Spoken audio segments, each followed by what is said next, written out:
Video हम लोग बात कर रहे हैं दो कैमरों के बारे में।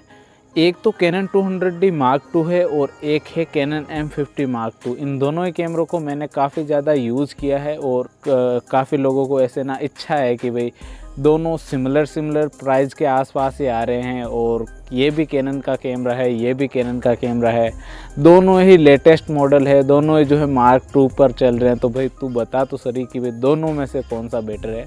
तो देखो, मैं सबसे पहले आपको बता देता हूँ कि भाई दोनों को ज़्यादा कैसे हम कंपेयर नहीं कर सकते। ये तो देखो मिररलेस कैमरा है जो कैनन का M50 है, और ये जो कैमरा है ये DSLR कैमरा है। दोनों ही टेक्नोलॉजी बिल्कुल अलग है। ऐसे वीडियो क्वालिटी और फ़ोटो क्वालिटी में अंतर नहीं है, बट हाँ यूजबिलिटी में आपको काफ़ी ज़्यादा यहाँ पर अंतर देखने के लिए मिलेगा।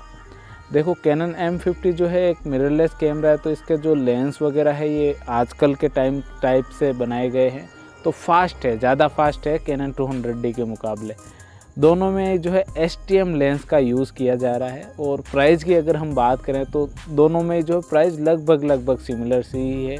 तो मेरे को सबसे जो अच्छी चीज़ लगती है इन दोनों ही कैमरे में वो है ऐसे फ्लिपी स्क्रीन, वेरिएंगल स्क्रीन इन दोनों में दी गई है, जो कि ऐसे 180 वेरिएंगल डिस्प्ले है। तो बेसिकली ऐसे 180, जैसे कि मेरे पास कैनन 200D Mark II है तो मैं ऐसे खुद का वीडियो कर पा रहा हूँ और खुद को देख करके वीडियो बना पा रहा हूँ, तो इसको वेरिएंगल डिस्प्ले बोलते हैं। तो दोनों में ही दी गई है 3 इंचज़ की ऐसे डिस्प्ले इनमें डाली गई है, जो एक टच स्क्रीन डिस्प्ले है।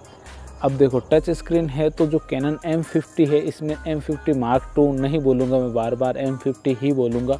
तो जो M50 है इसमें हमको ऐसे टच के अंदर ही जो है ऐसे एक बटन दे दिया गया है, जहाँ से हम हमारे वीडियो को ऐसे सामने से ही ऑन कर सकते हैं और सामने से ही ऑफ़ कर सकते हैं। कैनन 200D में जो है ऐसे बैक साइड में बटन दिया गया है जिसको हम ऑन और ऑफ़ कर सकते हैं। वैसे एक कैनन 200D Mark II में एक ट्रिक है जिससे हम शटर बटन को ही ऐसे वीडियो के लिए भी बटन बना सकते हैं उसको। जो M50 है ये एक बार फुल चार्ज होने के बाद ओनली फॉर 250 से 300 फ़ोटोज़ देता है। इसी के कारण मैं जो है कंपेयर कर रहा हूँ इस पूरे वीडियो को। सिर्फ मेन ये जो रीज़न है, इसी के कारण मैं जो इस पूरे वीडियो को बना रहा हूँ। इसी के कारण जो मैं कैनन 200D को इसके टक्कर में लेकर आया हूँ। जो कैनन 200D Mark II है ये जो एक बार फुल चार्ज होने के बाद 1000 पिक्चर देता है। तो यहाँ पर बड़ा डिफरेंस इन दोनों में यही है। इसके अलावा हर चीज़ में जो है M50 Mark II जीत जाता है, क्योंकि देखो इसमें बेसिकली EVF व्यू फाइंडर डाला गया है। तो आप जब भी फ़ोटोग्राफी करोगे, नाइट हो चाहे दिन हो, दोनों में ही ये बेटर काम करेगा। जो बिगनर्स होते हैं उनके लिए चलाना बिल्कुल ईजी हो जाएगा। जो ऑप्टिकल व्यू फाइंडर आते हैं उनमें क्या दिक्कत आती है, जब हम फ़ोटो लेते हैं उसके बाद ही हमको रिज़ल्ट पता चलता है, तो हमको काफ़ी दिन तक फ़ोटोग्राफी सीखनी पड़ती है। उसी के बाद जो हमको ये ऑप्टिकल व्यू फाइंडर चलाना आता है। अभी जैसे बेसिकली मेरे को आजकल सभी चीज़ें पता रहती है कि भाई कौन सी शटर स्पीड किस टाइम रहेगी, तो कैसा ओवर एक्सपोज आएगा या अंडर एक्सपोज आएगा, ये मेरे को अभी याद हो चुका है। बट जो बिगनर्स होते हैं उनको पता नहीं चलता, तो बिगनर्स के लिए सीखने के हिसाब से M50 Mark II ज़्यादा सही रहेगा। दूसरा नंबर, ये कॉम्पैक्ट है, ऐसे कहीं पर भी लेकर जाओगे तो ऐसे हल्ला नहीं मचाएंगे लोग कि अरे यार इतना सारा बड़ा सा कैमरा, इतना बड़ा कैमरा। तो बिल्कुल छोटा सा है, मिररलेस है, कॉम्पैक्ट है। देखो, ऐसे ये भी कोई इतना बड़ा कैमरा नहीं है कि आप जैसे ऐसे कोई इतना बड़ा ऐसे सर पर उठा कर ले जाने वाला कैमरा नहीं है। ये भी दुनिया का सबसे छोटा DSLR है, मिररलेस नहीं DSLR है सबसे छोटा। तो ऐसे बड़ा इतना भी ज़्यादा नहीं है, बट हाँ M50 Mark II से छोटा है, यानी बड़ा है। इन दोनों की अगर हम बात करें ऐसे हॉट्सू की, तो यहाँ पर भी आपको एक बड़ा डिफरेंस देखने के लिए मिलता है। जो कैनन का 200D Mark II है ना, यहाँ पर सेंटर पिन हटा दी गई है, तो आप यहाँ पर सिर्फ और सिर्फ TTL फ्लैश यूज़ कर पाओगे, जो महंगी आती है थोड़ी सी। वहीं पर हम बात करें M50 की, तो यहाँ पर आपको जो है सेंटर पिन दी गई है, तो आप बेसिकली 1000 रुपये से लेकर के 1500 रुपये की कोई भी फ्लैश यूज़ करना इसके साथ काम करेगी और कोई भी दिक्कत नहीं आएगी इन दोनों के साथ। ये दोनों 24 मेगापिक्सल के कैमरे हैं। बेसिकली कैमरों में ज़्यादा मेगापिक्सल डिपेंड नहीं करते हैं, बट ठीक है, मैं आपको बता देता हूँ एक बार के लिए। इन दोनों के जो व्यू फाइंडर है, इनमें इस जो कैनन M50 है इसमें हमको 140 8 ऑटो फोकस पॉइंट्स देखने को मिलते हैं और यहाँ पर आपको सिर्फ 9 ऑटो फोकस पॉइंट्स देखने के लिए मिलते हैं व्यू फाइंडर में। ये एक ऑप्टिकल व्यू फाइंडर है, तो हमको जो भी तस्वीरें दिखेगी ऐसे मिरर से दिखेगी, यानी कि जो कांच होता है उसी से दिखेगी और ऐसे कुछ भी नहीं दिखेगा। अगर हम बात करें FPS की, तो ये जो M50 है 10 फ्रेम पर सेकंड शूट कर सकता है पिक्चर्स को, और ये ओनली फॉर 6 फ्रेम पर सेकंड शूट कर सकता है पिक्चर को। तो बर्ड फोटोग्राफी जो करते हैं उनके लिए ये ज़्यादा बेटर रहेगा, क्योंकि 1 सेकंड में 10 पिक्चर क्लिक कीजिए, जो आपको अच्छी लगे उसको रखिए, बाकी को डिलीट कर दीजिए।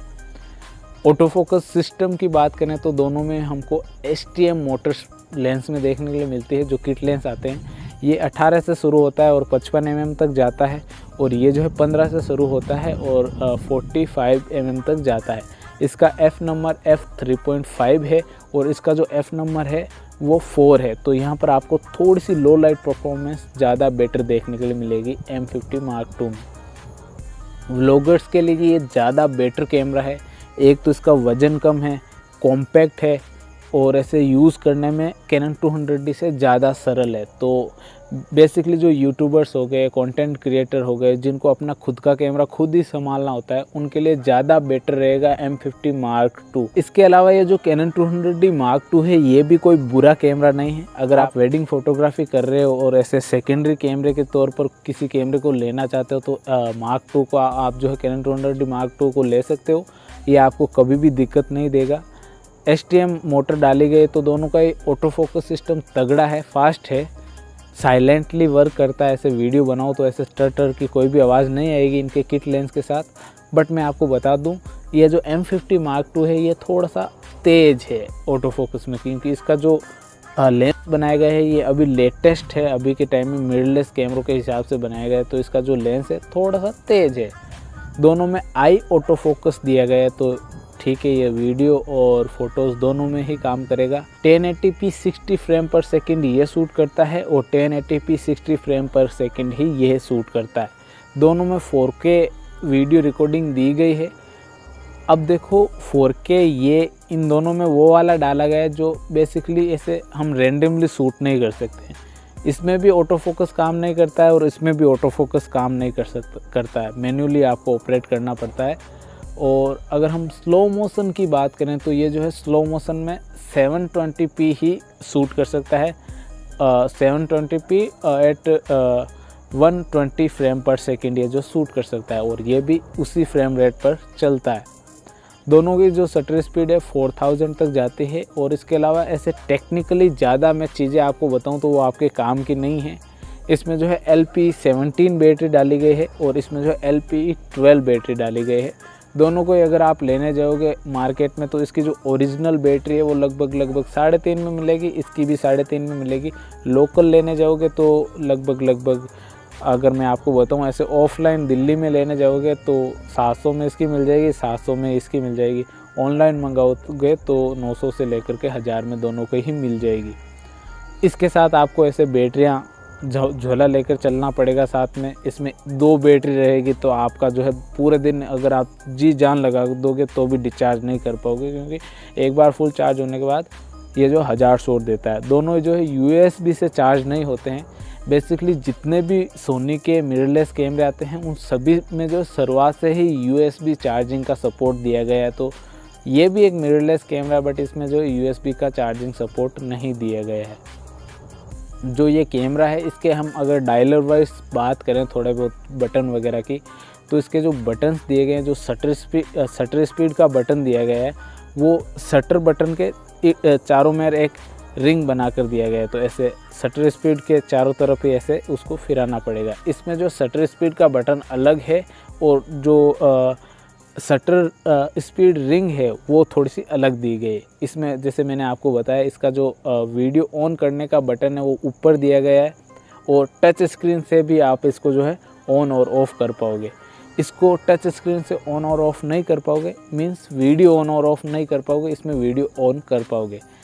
इसका जो वीडियो ऑन करने का बटन है बैक साइड दिया गया है, इसमें जो है ऊपर की साइड दिया गया है। दोनों में टच स्क्रीन है। टच स्क्रीन से आप जो है टोटल कंट्रोल कर पाओगे। वाईफाई से कनेक्ट करके इसकी जो ऐप आती है उसको आप टोटल कंट्रोल कर पाओगे अपने कैमरों को। ऐसे जैसे मैं अभी यूज़ कर रहा हूँ तो मेरे फ़ोन से मैंने वीडियो को कनेक्ट कर रखा है और मैं सभी सेटिंग को ऊपर नीचे कर पाता हूँ। तो दोनों ही में ये कर पाओगे आप, फ़ोटोज़ और वीडियोज़ दोनों को ट्रांसफ़र कर पाओगे। अगर हम बात करें दोनों के बैटरी कंपार्टमेंट की, तो ये मेरे को दोनों में खटकती है हमेशा ऐसा ही चीज़ कि जो बैटरी कंपार्टमेंट है इसको ऐसा बनाया गया है कि हमेशा ये तकलीफ़ देगा। M50 Mark II में आप अगर बैटरी के नीचे ऐसे हॉट शू के ऊपर वो ऐसे माउंट लगाते हैं ना, जो ट्राइपॉड का माउंट होता है, जो प्लेट होती है बेसिकली, उसमें हमेशा आपको दिक्कत होगी। उसको लगाने के बाद आप ऐसे उसको नीचे से बैटरी को निकाल नहीं पाओगे और कार्ड को भी नहीं निकाल पाओगे। पहले तो आपको उसको खोलना पड़ेगा, उसके बाद जो है आपको कार्ड निकालना पड़ेगा। तो ये मेरे को सबसे ख़राब चीज़ देखने के लिए लगती है M50 Mark II में। जो Canon 200D Mark II है, इसमें जो दिया गया है ना, उसमें हम ऐसे थोड़ा सा साइड में करके कार्ड को निकाल तो पाएंगे, बैटरी को भी निकाल पाएंगे, पर इसमें आपको थोड़ी सी दिक्कत आने वाली है।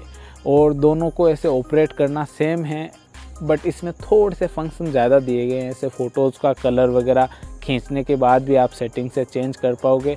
दोनों में आई ऑटो फोकस मैंने आपको बता दिया है। दोनों में जो है 3.5 mm वाला माइक जैक दिया गया है, हेडफोन जैक दोनों में नहीं दिया गया है। बेसिकली ये जो प्राइस है 55,000 इसके आसपास हमको लगभग नहीं मिलते हैं हॉट शू माउंट यानी कि हेडफोन माउंट, बट इसमें हमारे पास एक कैमरा है, वही देता है ये चीज़, जिसका नाम है Fujifilm X-T200। हमको उसमें जो है हेडफोन जैक भी देखने के लिए मिलते हैं। और इन दोनों में से मेरे को बड़ा कुछ भी अंतर नहीं लगा है, बैटरी का ही है, और हर मामले में ये M50 Mark II जीतता है। अब आपको कौन सा लेना है आप अपने हिसाब से चॉइस कर सकते हो। अगर आपको बैटरी वगैरह चेंज करने में कोई भी दिक्कत नहीं है, आप अपने साथ ऐसे 700-800 रुपये की बैटरियाँ लेकर चल सकते हो साथ में, तो बेसिकली मैं आपको सजेस्ट करना चाहूँगा कि आप M50 Mark II ही लें।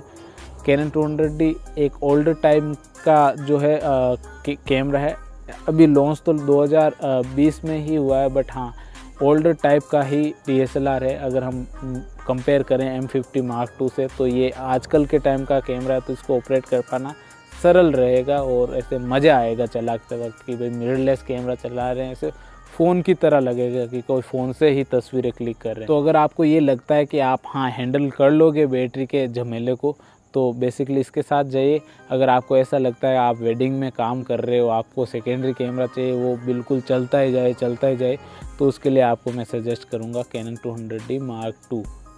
ठीक है, इस वाले वीडियो में इतना ही। अगर आपको कोई भी सवाल या सुझाव है तो आप नीचे डिस्क्रिप्शन बॉक्स में मेरे को बताएं। इस वीडियो को लाइक शेयर सब्सक्राइब कर दें इस चैनल को, और हाँ यार पूछ लेना नीचे जो भी आपको लगे। Bye bye.